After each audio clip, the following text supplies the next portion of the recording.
સુરતના વરાછા સહિતના વિસ્તારમાં 93 કેમ્પસમાં કુલ 282 શાળાઓને સીલ કરી દેવામાં આવી હતી। ત્યારે આજે શરતોને આધીન સુરતમાં તમામ શાળાઓ શરૂ કરી દેવામાં આવી છે। પુણા વિસ્તારમાં આવેલી નાલંદા સ્કૂલના કેમ્પસ ડાયરેક્ટર શિવકુમાર મિશ્રાએ કહ્યું હતું કે અમને પરમિશન મળી ગઈ છે। નિયમ પ્રમાણે જે શાળાઓએ 60 દિવસમાં BU પરમિશનના ડોક્યુમેન્ટ જમા કરાવવાના શરતે શાળાઓ ખોલવામાં આવી છે।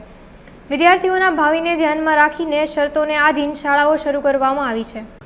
नमस्कार मित्रों, मारू नाम शिव मिश्रा से हूँ नालंदा विद्यालय में as academic director of work करूँ छूँ।